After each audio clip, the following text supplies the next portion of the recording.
Lesson 11. Practicing supreme loyalty to Christ. Memory text. And masters, treat your slaves in the same way. Do not threaten them. Since you know that he who is both their master and yours is in heaven, and there is no favoritism with him. Ephesians chapter 6 verse 9. Many have used the Bible to condone slavery. In fact, there is nothing in the Bible that actually preaches against it. So what are we to make of it? In the book of Ephesians, Paul is claiming that Jesus makes everyone equal. Husbands are not better than wives. Jews are no better than Gentiles. In this context, Paul is claiming that masters are no greater than servants. Any view of slavery that does not recognize this is wrong. It actually goes further. When masters and slaves are equal, then true slavery should not exist. Slavery, like the conditions in the 1800s, is not condoned. Mistreatment is not okay.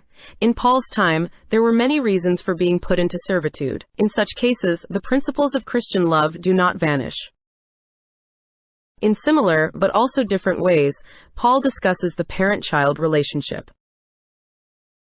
Advice to children. Ephesians chapter 6 verse 1. Children, obey your parents in the Lord, for this is right. Paul instructs children to submit to their parents. We are talking about a biblical submission and obedience, not just cooperating like a robot. It is out of love. The parents are to be loving, just, and bring up children in a biblical way. The child must trust the parents as we trust Jesus. Sometimes a parent's instruction does not make sense to the child, or seems unfair. We are to trust God fully, in the same way children should feel trust in their parents. The Ten Commandments makes this expectation written in stone. It is not up for debate, and it comes with a promise. Ephesians chapter 6 verses 2 to 3. Honor your father and mother, which is the first commandment with promise, that it may be well with you and you may live long on the earth. Some think this was only applicable to the Israelites. We as Christians are obeying Jesus for the promise of a heavenly reward. Paul is clearly transferring this to us today. Obeying and respecting your parents teaches respect for authority. This prepares young people to live as good citizens, respecting the rule of law and achieving their goals. Advice to parents. Fathers, as heads of the household, hold the greater authority. Remember, marriage partners are equal. Fathers are given more authority on raising children, but mothers share equal responsibility. Mothers are to be partners in the process. One parent should not be looked upon as the easy parent or bad parent. They are to remain a team in raising children. Mothers and fathers must act in one accord.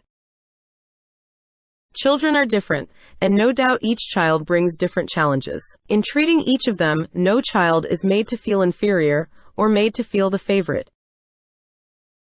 When everything is fair, balanced, and in love, children are better prepared to deal with each sibling's differences. Parents are never to embitter their children, make them spiteful or frustrated. They are there to protect them. Discipline is done in a loving, Christ-filled way. Proverbs chapter 3 verse 12, For whom the Lord loves he corrects, just as a father the son in whom he delights. Anger is done in a Christ-like manner. It's a positive, not a negative. Children should only see positive results of anger. When parents demonstrate self-control of angry emotions, they model ideal behavior. These ways are God's ways. Parents are admonished to provide biblical instruction. Going to church and family devotions should not be optional. When the time comes, children are adults and need to function on their own. This does not mean that respect is not given, but the authority in the relationship does change. You cannot expect to treat a 21-year-old the same as you did an early teen. Slavery in Paul's day. Slavery during the Roman Empire of Paul's time was rampant. Slaves did all kinds of jobs. Some ran their master's house. In the early Christian church, slaves and masters attended the same church gatherings. The New Testament does not give much detail on everyone mentioned. Some could have been slaves, freed slaves, or even slave owners. In Acts 10, Peter is escorted to the house of Cornelius by two slaves. Cornelius and his entire household, which would have included slaves, were baptized.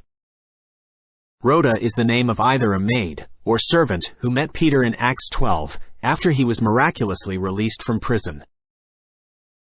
Philemon is a church leader in the Colossian church and a slaveholder. Jesus told parables using masters and slaves. Notice there is never any commentary on whether slavery is right or wrong. It was seen as a normal part of society and was recorded as such. That does not make slavery right, nor should anyone use the Bible to promote slavery. Paul gives us insight on the Christian view here in Ephesians. So does Peter. They both instruct slaves to work as if they are working for the heavenly master. Bondservants are to consider themselves free in Jesus. Paul writes to Philemon about Onesimus, a slave that had run away. Paul offers to pay any debts and calls on Philemon to have a new heart in Jesus. Philemon 11. Formerly he was useless to you, but now he is indeed useful to you and to me. So in one instance, we know Paul's true feelings on slavery. He refers to Onesimus as useless, now useful, but only in Christ. The way that society thought about the slave-master relationship was wrong. Neither Paul nor any early Christian could change laws or people's circumstances. As us, they could preach to those who are in these situations, both slaves and masters, and share how Jesus wants them to act. Slaves of Christ. Paul instructs slaves to obey their earthly masters with a respectful and submissive attitude. This obedience is to be sincere, resembling the obedience they would give to Christ. Slaves are encouraged not to merely perform their duties when they are being watched, or to please their masters for personal gain. Instead, they are urged to serve with a genuine and heartfelt commitment, as if they were serving the Lord Himself. Paul emphasizes that in their service, slaves should consider themselves as servants of Christ and do the will of God from their hearts. This elevates their work to a spiritual level, viewing their labor as a way of serving God. Paul assures slaves that their good deeds, even in the context of servitude, will not go unnoticed by God. He emphasizes that they will receive a reward from the Lord, regardless of their social status as slaves or free individuals. Masters who are slaves. Paul addresses masters, urging them to treat their slaves with fairness and respect. They are instructed to stop using threats or intimidation. Both earthly masters and slaves share the same master in heaven, and God is impartial.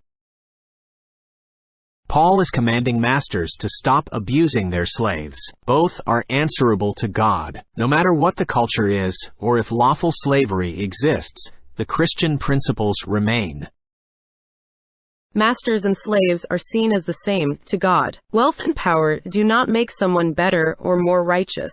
Ephesians also applies to workers and their bosses. We work as to the Lord. Supervisors are to be fair and just, as God is. Each has a mutual responsibility in the work relationship. Ephesians chapter 6 provides guidance on how slaves and masters should interact within the Christian framework. It emphasizes the importance of sincere and respectful service, the spiritual aspect of labor, and the equality of all believers before God, regardless of their societal roles.